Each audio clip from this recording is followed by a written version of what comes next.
Mention me on the Jim Toby. I know the Lachari say Hawl Press Club Tagine, ground report in Lachari was here. Ado Lambi Asada Walking Sida, I question Hangba, Amazon, Makoy Hawl Sal, Hangba, Amadi, in the argument of the Paliba, Prime Minister, Asiki Maramda, Zating, Fiji, a ground report Kangana, Lapade, Makoida, Hangasiko, Angan Karasu, Asida, like the week I Masaga Kamaga Moji, time passed out Rana, Tagana, Makam Nilira, I would do Maki Kangado, I get more the Sangaga, Now you mean a time you I mean Tondango, and I now see the case of the media. I just the Laramina question about the Shams of the Canadian Tanam. Oh, although how did it Paliba, Yagi Paliba, Saka, Hadi, Yagi Prime Minister said. Machina, Maka, Mana, Vodka, the Tabuk Hangaba, Nahar and Singa, Tabuk Hangana, Wasaki, Maki, the Packet. Thong the way, Tabu Agadi, Tabu like some man, Tong Mane Prime Store, the Gigi, you to my machine gun angle. Yes, sir. I did Tabuk Hangriba is in now since YouTuber or a gap, Kimati, I could have Tabuk Hangba, he can see me. Makata. I think he could talk tact over Hogi. I'm late and like I da Hogi. Peshatan Hong Kanda Lemamjo, YouTube, Peshatan, Cotanatore, Mogidamata Yamkana and the Modi. Makata boy na wahang tagahan kasi ako. Hindi ani manungga ko ay masin siwa han no Prime Minister si kanana na logi. Nenda mo din ni na. Makata ba si di ko atopa miyo maga mo una si Hoy, mo ato tolok ko hey. Ha? Ano tolok? Ano hange? Ako inaw do na. Ay na lachari ba si Hawl hai ba news. Adugi mai kai digi lacha ba ni. Ado inaw dai na Hanging Wang now the Kalibamba, Hangi the Masiki Pop, Piro, now giving Anta Handa country. Bohemia. Or now giving Bohemia. Masia in a Mamanga Subing Sitaki, Gumko, Zubin Bohemia have it. Now, I got you Sagi or Bira. And the Catalogan. And the Logan. The Bakia the Logan. And you the Logan. The Pani Makaida. I'm home enough. Tankai could laugh on any Tankai Kai Pira Mahson. Oh, I don't they pull up the Mangatang have it.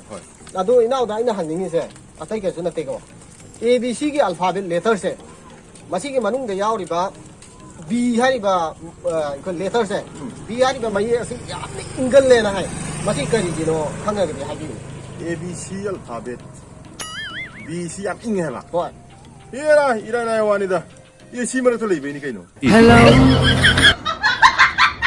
ai no ji ji lai jari ma pham asi sigong kuno Hariba, Sigong Krogi, community holder near in a Lajerigo Mokamasi, now again coming with a sea, I think it's not there. I know Laxariva Sibuti, a Hawl Press Club Tagine, who is it Paliba in the argument of the Paliba, Saka, Narendra Modi Sina, the Yamanum the Gilaya Mutakan and a high Masi Kiamap, Sumbagi, and to Inaugi, Mokambe coming. Yam Lairo from the Yaman big. Ngasi yo boga sahi ni sure lockdown thami si ngasi boga hang bu wa phom phom leite lockdown lai rabane na supam nom phom leitre loi chara sit na re supam nom phom leitre bane na lai rab parjang ko ni siba horan ni aduna lai rab ko pungun mutra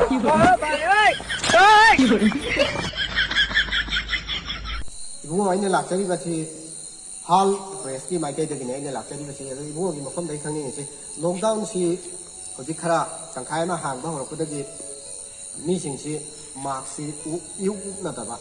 Now the Lambilam concept was the marks you not there. Yamana. I do Maruina. I could medical line had the doctor Sang Makan, the doctor saying she I am a marks in Sukata.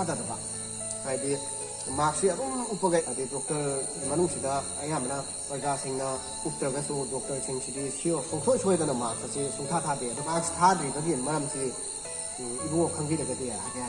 Doctor Singna marks Hadisi, Madam D. Madam Chong and Lake. Karigumba Doctor Singna Margida, patient Lama, operation to win a Kalasi.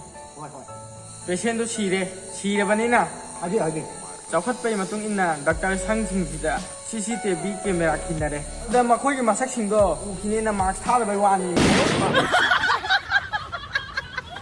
Now, she like to see a Malay. Now we need to take Leave it away. ꯖꯤꯂꯤꯕꯤꯁꯤ ꯄ꯭ꯔꯤꯊꯤꯕꯤꯁꯤ ꯍꯧꯗꯣꯔꯛꯄꯗꯒꯤꯅ ꯉꯁꯤ ꯐꯥꯎꯕꯗ ꯖꯤꯂꯤꯕꯤ ꯍꯥꯏꯔꯤꯕ ꯑꯆꯥꯄꯣꯠ ꯑꯁꯤ ꯅꯣꯡꯃꯐꯥꯎ ꯆꯨꯝꯅ ꯁꯥꯡꯅ ꯋꯥꯇꯤꯟꯒꯤ ꯑꯗꯨꯃꯥꯏꯅ ꯍꯧꯗ꯭ꯔꯤ ꯈꯣꯏꯇ꯭ꯔꯤꯡ ꯈꯣꯏꯇ꯭ꯔꯥꯡ ꯍꯧꯕꯅꯤ ꯑꯗꯣ ꯃꯁꯤ ꯀꯔꯤꯒꯤꯅꯣ ꯑꯝꯇ ꯍꯥꯏꯕꯤꯌꯨ ꯀꯣꯆꯤꯡ ꯃꯇꯥꯡ ꯍꯧꯗꯨꯒꯤ ꯑꯩꯅ ꯖꯤꯂꯤꯕꯤ ꯀꯧꯖꯕꯅꯦ ꯑꯗꯨꯗꯤ ꯐꯔꯦ ꯏꯅꯥꯎꯁꯤ ꯍꯧꯖꯤꯛ ꯀꯔꯤ ꯀ꯭ꯂꯥꯁꯇ ꯇꯝꯕꯤꯔꯤꯒꯦ ꯑꯥꯔꯠꯁ ꯁꯦꯃꯤꯁꯇꯔ ꯀꯥꯔꯤꯕꯅ ꯑꯗꯣ ꯏꯅꯥꯎꯗ ꯑꯩꯅ ꯍꯪꯖꯒꯗꯧꯔꯤꯕ ꯋꯥꯍꯪꯁꯤ ꯑꯇꯩ ꯀꯩꯁꯨ ꯅꯠꯇꯦꯀꯣ ꯕꯣꯂꯤꯋꯨꯗꯀꯤ ꯑꯦꯛꯇꯔ ꯑꯐꯥꯎꯕ ꯀꯤꯡ ꯈꯥꯟ ꯍꯥꯏꯕꯗꯤ ꯁꯥꯔꯨꯛ ꯈꯥꯟ ꯁꯤꯒꯤ ꯃꯆꯟꯅꯨꯄꯤ ꯑꯍꯨꯝ ꯂꯩ ꯃꯆꯟꯅꯨꯄꯤ ꯑꯍꯥꯟꯕꯒꯤ ꯃꯃꯤꯡꯅ ꯊꯝꯕꯥꯜ ꯀꯧꯏ ꯑꯗꯨꯒ ꯑꯅꯤꯁꯨꯕ ꯃꯆꯟꯅꯨꯄꯤꯒꯤ ꯃꯃꯤꯡꯅ ꯊꯥꯖ ꯀꯧꯏ ꯑꯍꯨꯝꯁꯨꯕ ꯃꯆꯟꯅꯨꯄꯤꯁꯤꯒꯤ ꯃꯃꯤꯡ ꯀꯔꯤ ꯀꯧꯏ ꯊꯝꯕꯥꯜ ꯊꯔꯣ ꯈꯪꯗꯦꯗ ꯃꯣꯏ ꯑꯍꯨꯝꯁꯨꯕ ꯁꯥꯔꯨꯛ ꯈꯥꯟꯒꯤ ꯃꯆꯟꯅꯨꯄꯤꯁꯤꯒꯤ ꯃꯃꯤꯡꯁꯤ ꯑꯩꯅꯁꯨ ꯍꯥꯏꯈ꯭ꯔꯦ ꯅꯉꯣꯟꯗ ꯀꯔꯤ ꯃꯃꯤꯡ ꯀꯧꯏ ꯍꯥꯏ ꯃꯃꯤꯡꯁꯤ ꯑꯇꯩ ꯀꯩꯁꯨ ꯅꯠꯇꯦ ꯑꯍꯥꯟꯕꯒꯤꯁꯤ ꯊꯝꯕꯥꯜ ꯑꯅꯤꯁꯨꯕꯅ ꯊꯥꯖ ꯑꯍꯨꯝꯁꯨꯕ ꯃꯆꯟꯅꯨꯄꯤꯁꯤꯒꯤ ꯃꯃꯤꯡ ꯀꯔꯤ ꯀꯧꯏ ꯍꯥꯏꯔꯤꯁꯤ ꯃꯥꯒꯤ ꯑꯍꯨꯝꯁꯨꯕ ꯃꯆꯟꯅꯨꯄꯤꯗꯣ ꯑꯗꯨꯒꯤ ꯃꯃꯤꯡꯅꯤ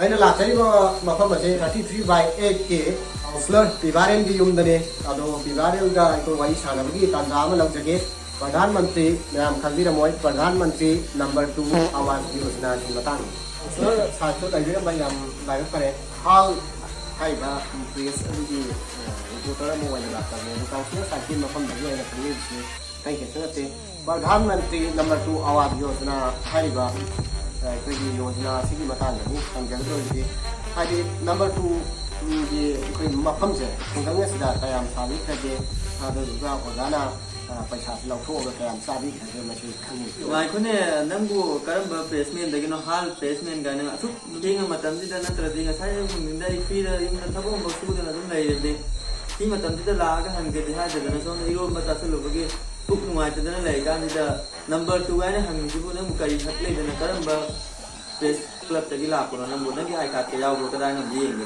ꯍꯣꯏ ꯏꯀꯥꯏꯈ꯭ꯔꯦ ꯑꯥꯏ ꯀꯥꯔꯗ ꯌꯥꯎꯖꯔꯤ अदु अखोई बुमोना याम ओपन होइना नंबर 2 गाना हंजी मसी याम खंगिंग गति मसी आई नंबर 2 दो तंग दोरे बुक नुमाय तगना सिदगी हाना दुम येंगो हौरो Oh guys, adom na kaigumba video si nungaibibba taragadi like, share, amadi comment tawbu kawbirangano. Councillor आई बुंसिप तारगना चैनल असे 10k यवलसे सब्सक्राइब तौबिनबा मी अखोई फ्रेंड सर्कल सिंगदा शेयर तौबियो लाइक तौबियो कमेंट तौबियो मथंग वीडियो नुवाई नुवाई थगचरके Yo.